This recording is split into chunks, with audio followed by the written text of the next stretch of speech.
Hello guys, मैं एक बार फिर से आपका हाँ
और हम अपने अगले टॉपिक की ओर चलते हैं, जो कि है वो इक्विटी। आप भी सही समझे, इक्विटी वगैरह। इक्विटी में पैसा निवेश करने के लिए हमें सीधे शेयर मार्केट में लिस्टेड कंपनियों के शेयर खरीदना होगा और शेयर मार्केट में ट्रेड और या खरीदी बिक्री करने के लिए हमें एक्सचेंजों की ज़रूरत पड़ती है। वो एक्सचेंज हैं जैसे NSE BSE हैं, ये दोनों इंडेक्सेस हैं। NSE मतलब नेशनल स्टॉक एक्सचेंज, BSE मतलब बॉम्बे स्टॉक एक्सचेंज। ये इन्हीं के द्वारा ही हम खरीदी बिक्री या ट्रेड कर सकते हैं। अब हम चलते हैं, देखते हैं ये पिछले 15 सालों में ये हमको रिटर्न दिया, इसने 14 से 15% का रिटर्न दिया है। और CGR जिसको बोलते हैं, कंपाउंड एनुअल ग्रोथ, इसने 15% का दिया है। हम देखते हैं कि अगर कुछ अच्छी कंपनियां होती हैं वो हमें 20% तक का ही 20% तक का भी CGR देती हैं। जैसे कि कुछ कंपनियां होती हैं तो उनको देखने के लिए आपको काफ़ी कुशलता चाहिए, धैर्य चाहिए क्या मतलब ज़रूरी है, मस्ट है, मतलब मस्ट, समझ गए आप। और एक इससे प्लस पॉइंट है इसका, आप जान लीजिए कि अगर आप इसमें निवेश करते हैं और एक साल के बाद आप इससे पैसा निकाल रहे हैं और आपका 1 लाख ये प्रॉफिट जनरेट हुआ तो उसमें आपको टैक्स नहीं देना पड़ेगा। लेकिन 1 लाख प्लस अगर प्रॉफिट जनरेट होता है उसमें 10% टैक्स देना पड़ेगा आपको। और ये अभी हुआ है 1 अप्रैल 2018। उसके पहले आप कितना भी प्रॉफिट जनरेट कीजिए आपको टैक्स नहीं देना पड़ता था। लेकिन फिर भी ये काफ़ी इसे क्लास की अपेक्षा ये इसमें कम ही है। और इसमें क्या होता है कि आपकी जो कैपिटल होती है वो सुरक्षित नहीं होती है, ठीक है। अब हम आपको बता दें, और इसके रिटर्न काफ़ी आकर्षक होते हैं, तो ध्यान में रखते हुए ही निवेश या ट्रेड कुछ भी करिएगा। तो ये मेरे ख्याल से आपको समझ में आ गया होगा। मैं अब आगे चलता हूँ। आगे का टॉपिक हमारा है रियल इस्टेट, ठीक है। आप चाहिएगा तो नोट्स भी बना लीजिएगा, कोई समस्या नहीं है।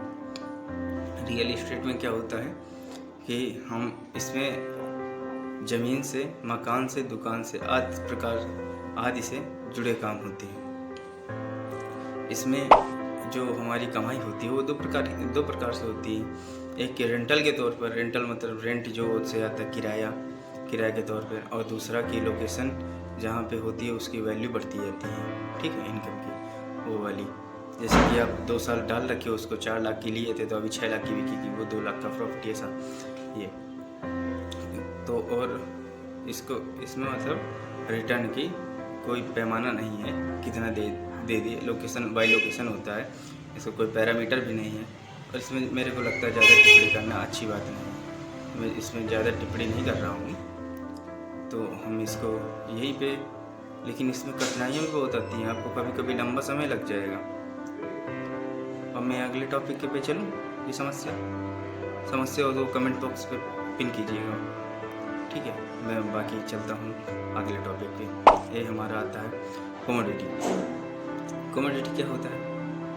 कमोडिटी ये सोना चांदी, इसमें और भी काफ़ी चीज़ें आती हैं, लेकिन सोना चांदी इसके मानक माने गए हैं। इसमें तांबा भी आता है और भी कुछ आता है, ठीक है। लेकिन ये मानक माने गए हैं। ये हमें पिछले कई सालों में 8% के हिसाब से CGR दिया है। 8% CGR, 8% का कंपाउंड ग्रोथ इन्होंने हमको दिया है। और हम इसमें निवेश कैसे कर सकते हैं? जैसे कि हम इसमें गहने खरीद के द्वारा कर सकते हैं, और ETF के द्वारा, एक्सचेंज ट्रेड फंड के द्वारा हम इसमें निवेश कर सकते हैं बस। और हम एक उदाहरण के तौर पे समझेंगे इन चारों में से रिटर्न किस में ज़्यादा मिल सकता है, ठीक है।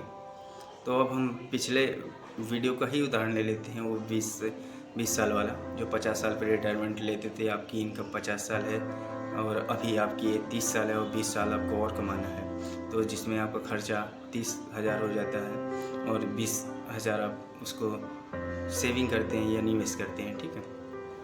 तो उसमें हम जब सेविंग करते थे तो मैंने बोला था 20 साल के बाद आपका 1.7 CR रहेगा, मतलब करोड़, ठीक है।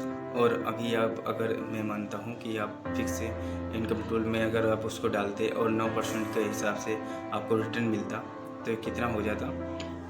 9% के हिसाब से अगर मिल जाता तो आपका ये 3.3 CR, मतलब 3.3 करोड़ के आसपास होता, ठीक। और हम अभी इसका उदाहरण इसी में लेते हैं इक्विटी में अपनी। तो हम इक्विटी में देखते हैं, अगर इक्विटी में डालते अगर उसमें 15% के हिसाब से रिटर्न मिलता तो ये आपका 5.4 CR होता, मतलब कि 5.4 करोड़ के आसपास होता। और हम देखते हैं आप अगर कमोडिटी में वो करते डालते पैसा अपना, उसमें हम मोटा ले लेते हैं, अगर 8% के हिसाब से आपको रिटर्न मिलता, ठीक है। तो आप 20 साल के लिए इन्वेस्ट कर रहे हैं, ये भी ध्यान रखिएगा टाइम, ठीक। हम तो उसमें मिलेगा 3.09 CR, मतलब 3.09 करोड़। अब आप खुद देख सकते हैं कि आपको किस में ज़्यादा रिटर्न मिला। ऑफिशियली इक्विटी में ही ज़्यादा आपको रिटर्न मिला। तो आप देखिएगा कि कहाँ पे आपको निवेश करना है, रिस्क टेकिंग के हिसाब से आपको कितना रिस्क टेकिंग है। वैसे तो लोग बोलते हैं ना है रिस्क इसके, लेकिन आप देखिएगा समझदारी से काम लीजिएगा, क्योंकि इसको धोखा ही देता है, ठीक है। रिस्क इसके नहीं है, ठीक है। मैं अपनी बाड़ी को यहीं से आप विराम देता हूँ, और फिर मैं आपको यहाँ तक रुके रहने के लिए धन्यवाद करता हूँ। और मेरे चैनल अगर आपको इन्फॉर्मेशन वैल्यूबल रख रही हो तो सब्सक्राइब करना, लाइक करना और बेल आइकन पे क्लिक करना। और आपके कुछ क्वेश्चन हो तो उनको कमेंट बॉक्स पे टाइप करके पूछ लीजिएगा, मैं देखूंगा तो आपके रिप्लाई दे दूंगा। नहीं तो अगर उसमें मेरे को लगेगा वीडियो कुछ लाना है, Relax man, come party with the boost. It's your boy, yo Honey Singer.